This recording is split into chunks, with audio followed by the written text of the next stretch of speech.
Hey, what's going on, everybody? Welcome back to the channel. Today I'm going to answer a great viewer question. It's from Tony B dash 50.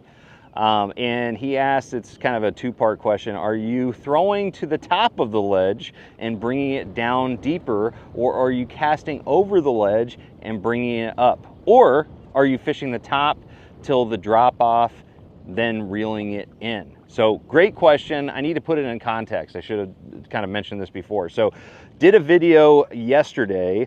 I don't know when you're seeing this video, but I just recently did a video about a yo-yo technique for using a chatterbait. And I found this ledge yesterday. I've fished it before, but yesterday I came over here and the current was running perfect and we were catching a bunch of fish, and we caught some fish on that video. So it was a good little video. Great technique, yo-yo technique. Chatterbait is very, very versatile, and a yo-yo technique really does work well on shallow ledges like this. You know, so that was the video that we were talking about. And to kind of set the scene for you here, we've got the main river channel going from up here in front of the boat to behind the boat, and in front of us, and so that's the current is coming this way, kind of towards the camera, and we've got this ledge out in front of us about 70 feet. It goes from 6 foot, we got the power poles down, and it just drops straight down into probably about 15, 16 feet or something like that. So the current's blasting into the face of that ledge. That is a very important thing to remember when you're ledge fishing. This is something that I wish I had somebody tell me in the beginning when I was learning how to ledge fish. I was always looking on the backside of you know, structure. So like if the current's washing over a bar and over a ledge, so this is the ledge, this is the drop, right? I would assume that the fish would be here on the eddy side, you know, where they'd be out of the current when that current break. But no, when I learned what the fish were holding on ledges, I was blown away, and it really completely changed my perspective. And that's when I started getting a lot of momentum ledge fishing. So essentially you're looking for the structure where the ledge is facing into the current upstream. So the current is blasting into where my knuckle is, and the bass are going to be where my knuckle is. So that's the type of structure you're looking for. And that's exactly what we've got here.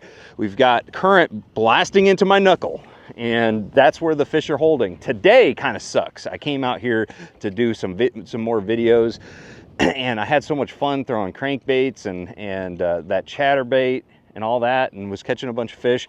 Now there's, you know, they really haven't set up yet.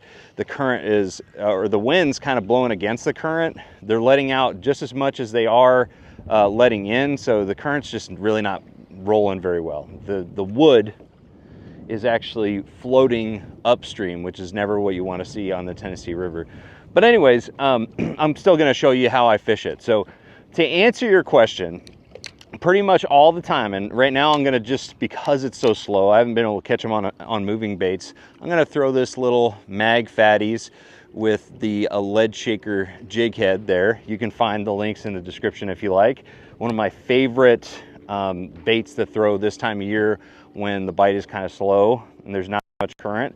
But essentially the way that I fish ledges is I'm going to sit downstream. I'm going to sit on top of that plateau, that bar, if you will, and cast to that drop. I'm casting upriver into the deep water, and then I'm going to pull it up onto the top of the ledge and fish it just a short distance on top of that ledge. So right here where I'm casting, it's going to drop down to that deep part of this channel here. And from there, I'm just going to go ahead and fish it up. And this goes for, you know, any type of bait that I'm throwing. It could be a spoon, it could be a crankbait, it could be a swim bait, drop shot, whatever it is, this is how I'm going to fish it. I never fish up current and drag it off of the shelf into deeper water. I always cast into deeper water and bring it onto the shelf. Okay, I think this is very, very important because those fish are going to be positioned facing upstream, so you want that bait to come to their nose, not to their nose from their tail. if that makes sense.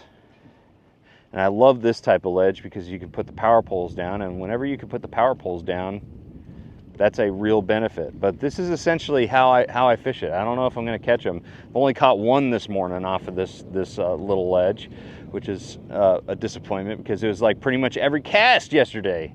At some point today, I've got to believe that they're going to start pulling this current, and I'll come back and absolutely crush them here. But anyways, I hope this answers your question.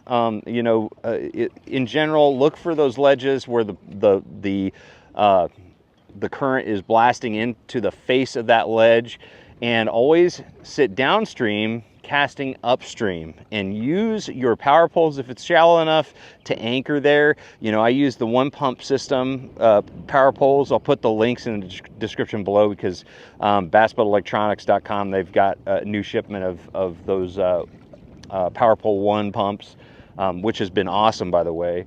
And you know, or use your, you know, anchor mode. Got the power pole move up here on the front, and that's a very, very good tool to maintain position down current of the structure so you can cast up. But anyways, that is the video. That is my answer to that. Very, very important. Great question. Thank you very much. And for everybody, you know, hopefully you enjoyed this video. If you have any questions or comments, drop a comment below. Other than that, make sure you like, share, subscribe. I'm going to see you out on the water. Trust the process.